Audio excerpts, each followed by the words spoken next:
आप लोगों ने टिंडर का नाम तो सुना ही होगा, जो एक डेटिंग ऐप है। लेकिन कुछ लोगों के लिए ये डेटिंग ऐप नहीं, बल्कि अपने नापाक इरादों को पूरा करने का एक जरिया है। ऐसे ही कुछ किया राजस्थान की रहने वाली प्रिया सेठ नाम की एक लड़की ने, जिसने टिंडर और इंटरनेट का इस्तेमाल करके इस कदर पैसा कमाया कि प्रिया 80,000 के तो सिर्फ जूते ही पहना करती थी।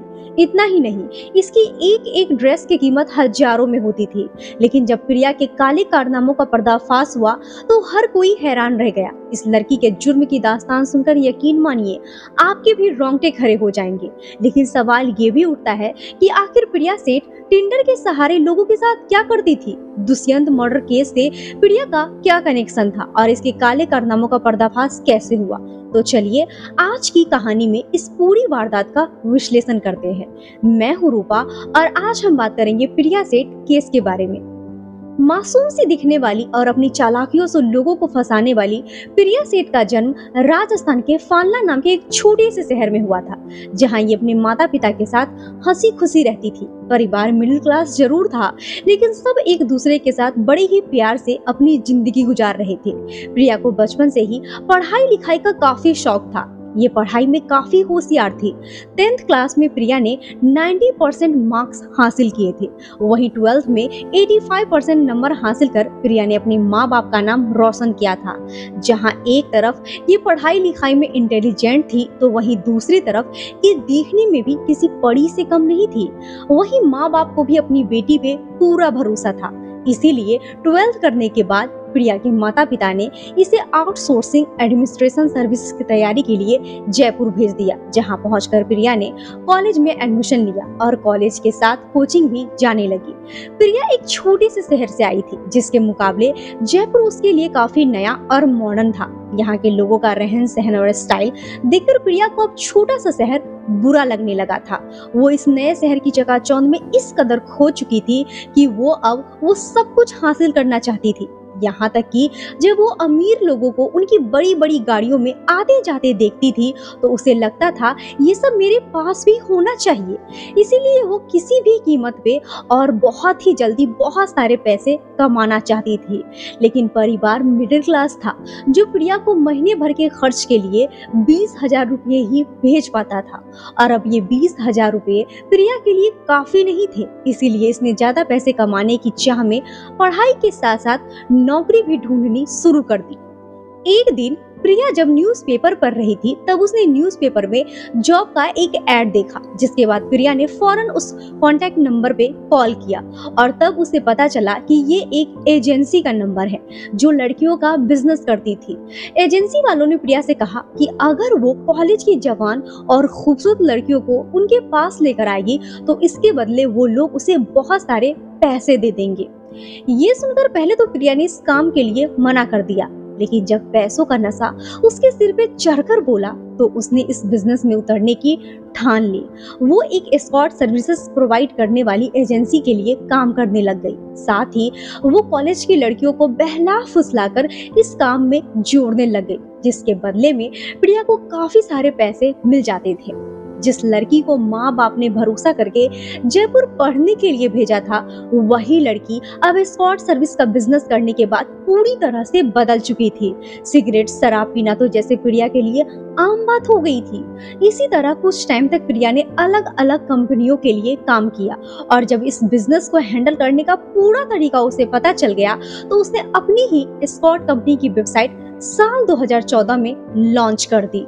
लेकिन ये वेबसाइट प्रिया ने लोगों को लड़कियां अवेलेबल करवाने के लिए लॉन्च नहीं की थी, बल्कि ये साइट तो उसने लोगों को ठगने के लिए बनाई थी। दरअसल जब कोई कस्टमर इस वेबसाइट के जरिए प्रिया को कॉल करता था, तो वो उसके व्हाट्सएप पे कई लड़कियों की फोटोज भेजती थी और जब कस्टमर उनमें से किसी एक लड़की को पसंद कर लिया करता था, तब वो उससे पैसों की बात करती थी और एक लड़की की कीमत एक रात के लिए करीब 25 से 30,000 तक बताती थी। हालांकि ज्यादातर कस्टमर प्रिया को ही पसंद किया करते थे, क्योंकि वो देखने में बहुत ही खूबसूरत थी। इसीलिए जब सब कुछ फाइनल हो जाता था, तब वो कस्टमर को मिलने के लिए बुलाती थी और उससे अच्छे से बात करके एडवांस में ही पूरे पैसे ले लेती थी और कस्टमर से पैसे को कार में रखने का कहकर खुद फरार हो जाती थी और कस्टमर उसका इंतजार ही करता रह जाता था। देखते ही देखते प्रिया ने अपनी चालाकी से बहुत सारे लोगों को ठग लिया और अब उसके पास काफी पैसे जमा हो गए थे। उसी पैसों की वजह से प्रिया के शौक भी काफी महंगे हो चुके थे। आपको जान के हैरानी होगी कि प्रिया 30 से 50 हजार के तो सिर्फ जूते ही पहना करती थी और इसके कपड़ों की कीमत भी हजारों में होती थी। इतना ही नहीं, प्रिया का अपना पर्सनल महीने का खर्च 2 से 3 लाख रुपए को पार कर जाता था और ये पैसा उन लोगों का होता था जिन्हें प्रिया ठगा करती थी। हालांकि उसके खिलाफ किसी ने अभी तक पुलिस में रिपोर्ट दर्ज नहीं कराई थी और इसी बात का फायदा प्रिया भी उठा रही थी। लेकिन जब साल 2014 में प्रिया ने एक शख्स के साथ ऐसे ही ठगी को अंजाम दिया तो उसने पुलिस स्टेशन में जाकर उसके खिलाफ रिपोर्ट दर्ज करा दी, जिसके बाद प्रिया को गिरफ्तार कर लिया गया। मगर कुछ ही दिनों में वो जेल से बाहर आ गई और फिर से दोबारा लोगों को ठगने लग गई। जेल से बाहर आने के बाद तो मानो प्रिया की हिम्मत और भी ज्यादा बढ़ गई, जिसका सबूत उसने 2014 में ही दे दिया।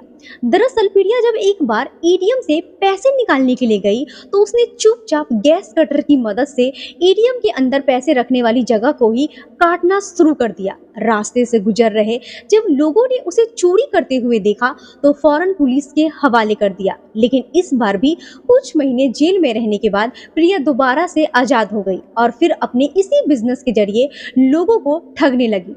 फिर आया साल 2015 जब प्रिया को ठगी का एक और नया रास्ता मिल गया। दरअसल इस वक्त टिंडर डेटिंग ऐप लोगों के बीच में काफी फेमस हो रहा था, जहां लोग मौज मस्ती के लिए अपने पार्टनर की तलाश में टिंडर ऐप का सहारा ले रहे थे। प्रिया ने अब इस ऐप को भी अपना ठिकाना बना लिया, जहां वो पहले कुछ दिनों लोगों से बात करती, उसके साथ दोस्ती करती, फिर उससे मिलने के लिए जाती और जब कोई पूरी तरह से उसके जाल में फंस जाता तब वो उसके साथ कुछ अश्लील फोटोज खिंचवाकर अपने पास रख लेती थी और फिर उन्हीं फोटो के जरिए वो उस शख्स को ब्लैकमेल करना शुरू कर देती थी और ब्लैकमेलिंग के जरिए लाखों रुपए की ठगी करती थी। टिंडर ऐप भी अब प्रिया की कमाई का एक नया जरिया बन चुका था, जहां वो सिर्फ 35 से 45 उम्र के अमीर और शादीशुदा लोगों को ही ठगती थी, जो उनके खिलाफ रिपोर्ट दर्ज कराने से कतराते थे क्योंकि उन्हें अपनी बदनामी का डर होता था। इसीलिए प्रिया उससे जितना पैसा मांगती वो उसे दे देते। इसी तरह प्रिया ने साल 2018 में एक 45 साल के बैंक मैनेजर को अपने हुस्न के जाल में फंसाया और उसके साथ लिव इन में रहने लगी। बैंक मैनेजर को लगा कि शायद वो उसे प्यार करती है, इसलिए उसने भी बिना कुछ सोचे समझे प्रिया पे लाखों रुपए उड़ाए। पर कई महीने लिव इन में रहने के बाद प्रिया ने अपना असली रंग दिखाना शुरू कर दिया। उसने बैंक मैनेजर को ब्लैकमेल करते हुए कहा कि तुमने मेरे साथ कई बार फिजिकल रिलेशन बनाया है, उसके बदले अब मुझे 10 लाख रुपए चाहिए और अगर तुमने पैसे मुझे नहीं दिए तो मैं तुम्हारे ऊपर दुष्कर्म का केस कर दूंगी। लेकिन इस बार किस्मत ने प्रिया का साथ नहीं दिया क्योंकि उस बैंक मैनेजर ने शुरुआत में ही इस बात की जानकारी पुलिस को दे दी थी कि प्रिया किस तरह की लड़की है। वहीं प्रिया के ऊपर पहले से ही काफी सारे केसेस चल रहे थे, इसीलिए पुलिस ने सारे सबूत इकट्ठा करके उसे गिरफ्तार कर लिया और 1 महीने तक जेल में रहने के बाद प्रिया बेल पे फिर से बाहर आ गई। लेकिन अब भी उसके अंदर कोई बदलाव नहीं आया। उसने टिंडर पर अपने एक नए शिकार की तलाश शुरू कर दी, जहां उसकी बातचीत विवान कोहली नाम के एक लड़के से हुई, जिसने उसे बताया कि वो एक बिजनेसमैन है और दिल्ली में रहता है। अब प्रिया को तो अमीर लोग ही पसंद थे, इसीलिए दोनों में बातचीत के बाद मुलाकातों का सिलसिला शुरू हो गया। इसी दौरान 2018 के फरवरी के महीने में टिंडर पे ही प्रिया की मुलाकात एक 21 साल के दीक्षांत नाम के लड़के से हुई, जो कि मुंबई में एक मॉडल और प्रोड्यूसर था। प्रिया ने इसे भी अपने जाल में फंसा लिया, यहाँ तक कि दीक्षांत उसके प्यार में इस कदर पागल हो गया कि उसने मुंबई छोड़ जयपुर में किराए पे एक अपार्टमेंट ले लिया और सोसाइटी में दोनों ने अपने आप को हस्बैंड वाइफ बताया। दीक्षांत के अपार्टमेंट के पास ही उसका एक दोस्त लक्ष्य भी रहता था, जिसकी उम्र 20 साल थी। आपको बता दे, इस बार प्रिया को भी दीक्षांत से सच्चा प्यार हो गया था, इसीलिए दोनों ने लिव इन में रहना शुरू कर दिया। पर जब एक दिन प्रिया को पता चला कि दीक्षांत करीब 25 लाख के कर्ज में डूबा हुआ है, तो उसने उसे पहली बार विवान कोहली के बारे में बताया, जिससे उसकी मुलाकात टिंडर पे हुई थी। उसने दीक्षांत से कहा कि तुम कर्ज की बिल्कुल भी फिक्र मत करो, मैं एक बिजनेसमैन को अपने जाल में फंसाकर ब्लैकमेल या किडनैपिंग के जरिए पैसे वसूल लूंगी, इस तरह से तुम्हारा कर्ज उतर जाएगा। प्रिया ने अपने इस प्लान में दीक्षांत के अलावा उसके दोस्त लक्ष्य को भी शामिल कर लिया। सब कुछ तैयारी के बाद प्रिया ने विवान को मिलने के लिए जयपुर में बुलाया, जो उसकी एक आवाज पर जयपुर पहुंच गया। और यहाँ आपकी जानकारी के लिए बता दे कि विवान कोहली नाम का कोई शख्स था ही नहीं, बल्कि विवान कोहली का असली नाम था दुष्यंत शर्मा, जो जयपुर में ही रहता था और एक प्राइवेट माइनिंग कंपनी में मैनेजर के तौर पे काम करता था। दुष्यंत शर्मा की 3 साल पहले शादी भी हो चुकी थी और उसका एक 1.5 साल का बेटा भी था। पर टिंडर पर दुष्यंत ने अपने आप को प्रिया के सामने विवान कोहली के नाम से इंट्रोड्यूस किया था और उसने कहा था कि वो एक बिजनेसमैन है। इस तरह 2 मई 2018 की शाम को 7 बजे विवान कोहली उर्फ दुष्यंत शर्मा जयपुर के शिवपुरी एक्सटेंशन स्थित अपने घर से पिता की ऑल्टो कार लेकर प्रिया से मिलने के लिए निकलने लगा। जब घर वालों ने उससे पूछा कि आखिर वो कहाँ जा रहा है, तब उसने कहा कि वो काम के सिलसिले से बाहर जा रहा है और कुछ देर के बाद वापस आ जाएगा।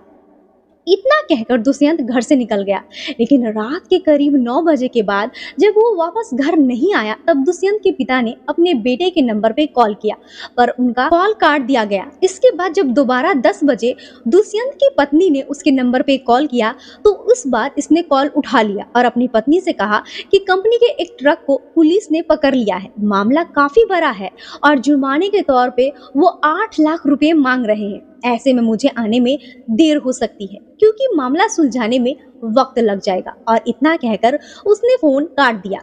घर वालों को लगा कि चलो देर से ही सही, लेकिन दुष्यंत घर तो वापस आ जाएगा। पर उसके इंतजार की घड़ी खत्म नहीं हुई और देखते ही देखते सुबह हो गई। और फिर 3 मई 2018 को अचानक सुबह 9:45 पर दुष्यंत ने अपने पिता के पास फोन किया और उनसे घबराते हुए कहा कि ये लोग जितने पैसे मांग रहे हैं इन्हें जल्दी से दे दीजिए और मुझे बचा लीजिए, नहीं तो ये लोग मुझे मार देंगे। इससे पहले कि दुष्यंत के पिता उससे कुछ कह पाते, अचानक से एक लड़की ने हाथ में फोन लिया और उनसे कहा कि मैं तुम्हें 20 मिनट का टाइम देती हूँ।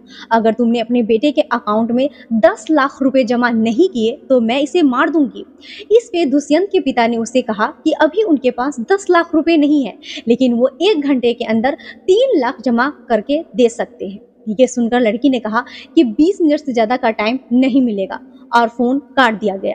इसके बाद दुष्यंत के पिता फौरन बैंक गए और वहां जाकर उन्होंने अपने अकाउंट से 3 लाख अपने बेटे दुष्यंत के अकाउंट में ट्रांसफर कर दिए और ट्रांजैक्शन की रसीद उन्होंने व्हाट्सएप के जरिए अपने बेटे के मोबाइल पे सेंड कर दी। इसके बाद दुष्यंत के पिता रामेश्वर शर्मा ने अपने बेटे के नंबर पे कॉल किया, लेकिन दूसरी तरफ से कॉल काट दिया गया। ये देखकर वो बहुत ज्यादा घबरा गए और पुलिस स्टेशन पहुंचकर अपने बेटे के गायब होने के साथ साथ फोन कॉल की तक की सारी जानकारी पुलिस को दे दी। पुलिस ने भी बिना देरी किए हुए छानबीन शुरू कर दी, लेकिन उसके हाथ कुछ भी नहीं लगा। इधर दुष्यंत के घर वाले उसके गम में रो रो कर बेहाल हो चुके थे कि तभी 3 मई की रात को राजस्थान के झोटवाड़ा पुलिस स्टेशन से रामेश्वर शर्मा के पास एक फोन आया, जहां पुलिस ने उनके एसएमएस हॉस्पिटल में आने के लिए कहा क्योंकि उन्हें एक लाश बरामद हुई थी। इसके बाद रामेश्वर शर्मा भी हॉस्पिटल पहुंच गए, जहां वो डेड बॉडी को देखकर हक्का बक्का रह गए क्योंकि डेड बॉडी को कई टुकड़ों में काटा गया था और उसका चेहरा भी इतनी बुरी तरह से बिगाड़ दिया गया था कि कोई पहचान न सके। मगर रामेश्वर जी ने अपने बेटे की डेड बॉडी को उसके सामान से पहचान लिया। वहीं पुलिस इस सवाल का जवाब ढूंढने की तलाश में लग गई कि आखिर दुष्यंत को इतनी दर्दनाक मौत किसने दी, जिसके लिए सबसे पहले पुलिस ने उसके फोन को ट्रेस किया तो पता चला कि उसके फोन में एक नंबर ऐसा है जिससे वो पिछले कई दिनों से बात कर रहा था और उसकी लोकेशन भी पुलिस को पता चल गई। पुलिस जब उस लोकेशन पे पहुंची तो उन्हें यहाँ प्रिया और दीक्षांत के बारे में पता चला, जिनकी तलाश में पुलिस ने दिन रात एक कर दिया और आखिरकार 4 मई की सुबह गांधीनगर रेलवे स्टेशन पे पुलिस ने प्रिया को उसके बॉयफ्रेंड के साथ पकड़ लिया, जो इस शहर को छोड़कर भागने वाले थे। इसके बाद लक्ष्य को भी गिरफ्तार किया गया क्योंकि वो भी इनके प्लान में शामिल था। फिर इन तीनों से पूछताछ का सिलसिला शुरू हुआ, जहां प्रिया ने खुलासा किया कि उसने 2 मई की शाम को दुष्यंत को एक रेस्टोरेंट में मिलने के लिए बुलाया था और फिर वो उसे लेकर अपने अपार्टमेंट में चली गई, जहां दीक्षांत ने उसे पकड़ लिया और उसके हाथ पैर बांध दिए और उसके साथ बहुत मारपीट की। इसी दौरान जब प्रिया ने दुष्यंत के पर्स से पैसे निकाले तब उसका आईडी कार्ड मिल गया जहां विमान कोहली की जगह दुष्यंत शर्मा लिखा हुआ था और ये देखकर प्रिया समझ गई कि दुष्यंत ने उसे विमान बनकर पागल बनाया है। इसी गुस्से में उसने दीक्षांत से दुष्यंत को मारने के लिए कहा, क्योंकि अब उसका प्लान चौपट हो गया था। जिसे वो एक अमीर बिजनेसमैन समझ रही थी, वो तो एक मामूली सा मैनेजर था। इसीलिए पहले दीक्षांत ने दुष्यंत का गला दबाने की कोशिश की, लेकिन जब वो नहीं मरा तो प्रिया ने किचन से एक चाकू लाकर दीक्षांत को दिया और फिर उसने दुष्यंत के गले पे 10 से 15 बार वार किया, जिस वजह से उसकी मौत हो गई। इसके बाद प्रिया ने बाजार से ट्रॉली बैग खरीदा और फिर इन लोगों ने मिलकर दुष्यंत के शरीर के कई टुकड़े किए और उस बैग में भरकर आमिर की पहाड़ियों के पास फेंक दिया। और ये ट्रॉली बैग अगले दिन पुलिस को मिला और इस केस का खुलासा हुआ, जिसके बाद इन तीनों को गिरफ्तार कर लिया गया और इन तीनों को आजीवन कारावास की सजा सुनाई गई। तो आज की कहानी यहीं पे खत्म करते हैं।